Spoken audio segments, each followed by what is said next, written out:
Fue una de las estrellas más rentables de Hollywood, y aún así, durante 15 años, todo el sistema actuó como si Brendan Fraser nunca hubiera existido. No hubo escándalos, no hubo tribunales, no hubo una caída pública, solo un silencio prolongado, mientras las cámaras seguían rodando sin él, mientras los estudios dejaban de pronunciar su nombre, y mientras toda la industria demostraba que en Hollywood no hace falta destruir a una persona para borrarla, basta con dejar de necesitarla. Y antes de desaparecer de esa manera, ¿en qué lugar había estado realmente dentro de Hollywood? A finales de los años 90 y comienzos de los 2000, Brendan Fraser no construyó su estatus con un solo papel, sino con una cadena de éxitos que definieron una era. Conquistó al público masivo como Rick O'Connell en The Mummy y sus secuelas, liderando una franquicia global que generó miles de millones y lo convirtió en un héroe de acción accesible.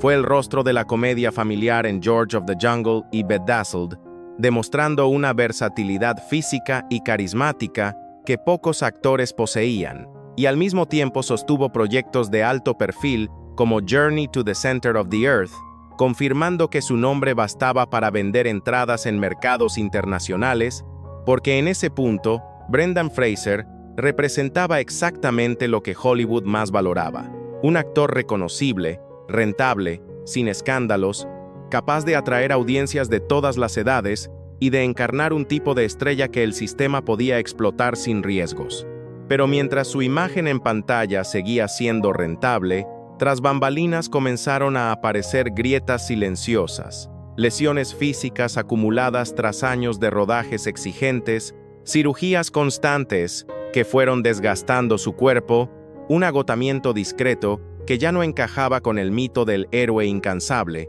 y una salud mental deteriorándose lejos de los focos señales que no se convirtieron en titulares ni en escándalos, porque Hollywood no las interpretó como un problema que debía afrontarse, sino como una incomodidad controlable, algo que podía diluirse con silencio, con distancia y con la decisión más simple de todas: mirar hacia otro lado para que la maquinaria siguiera funcionando sin detenerse, hasta que ese silencio dejó de ser suficiente para mantener todo en su lugar. El punto de no retorno se consolidó entre 2003 y 2008, cuando años de rodajes físicamente extremos comenzaron a pasar factura de forma irreversible. Brendan Fraser sufrió múltiples hernias discales, lesiones serias en la columna y las rodillas, además de daños en las cuerdas vocales, lo que lo obligó a someterse a varias cirugías en un corto periodo de tiempo, reduciendo progresivamente su capacidad para asumir papeles de acción y para mantener el ritmo industrial que exigían las grandes producciones.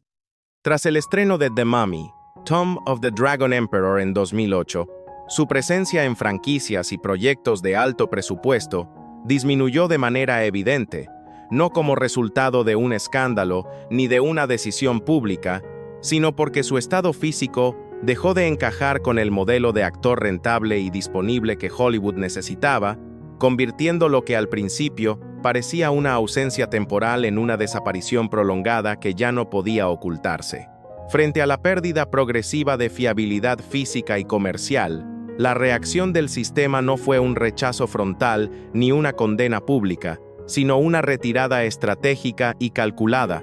Hollywood dejó de posicionar a Brendan Fraser como protagonista, redujo silenciosamente las ofertas de alto presupuesto, lo apartó de franquicias que exigían continuidad y disponibilidad total, y permitió que su presencia se diluyera en papeles secundarios o proyectos menores, no porque hubiera cometido un error imperdonable, sino porque su cuerpo ya no encajaba en el modelo industrial de rentabilidad. Esa decisión se volvió visible cuando, tras 2008, mientras la industria seguía produciendo cine de aventuras, acción y fantasía a gran escala, el mismo terreno que Fraser había ayudado a consolidar su nombre, dejó de figurar en nuevas franquicias y en desarrollos posteriores de proyectos similares a Journey to the Center of the Earth, una película que había demostrado viabilidad comercial, pero que continuó sin él, confirmando que el sistema no necesitaba romper públicamente con Fraser para seguir avanzando,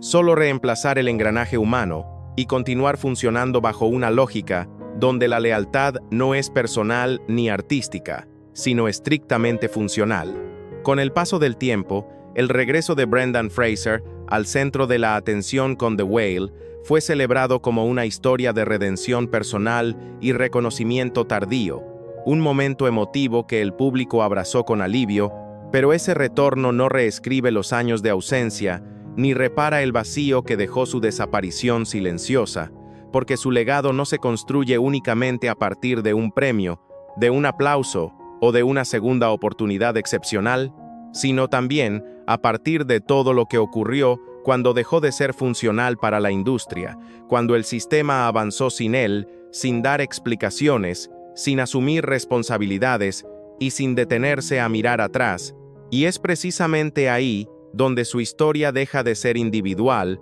para convertirse en una pregunta incómoda que sigue abierta, porque si una de las estrellas más rentables, reconocibles y aparentemente seguras de su generación, pudo ser apartada sin ruido cuando dejó de encajar en la ecuación de rentabilidad, entonces el verdadero legado de Brendan Fraser no es solo su regreso, sino la duda persistente sobre cuántos otros nombres fueron absorbidos por el mismo silencio, sin una segunda oportunidad, sin un final visible, y sin que nadie se preguntara qué había pasado con ellos. La historia de Brendan Fraser no termina como un cuento de hadas ni como una advertencia moral simple, termina como un recordatorio incómodo de cómo funciona realmente la industria cuando el talento deja de ser funcional, y ahora la pregunta ya no es solo qué le ocurrió a él, sino a quién más hemos visto desaparecer sin explicaciones. Si crees que esta no es una historia aislada,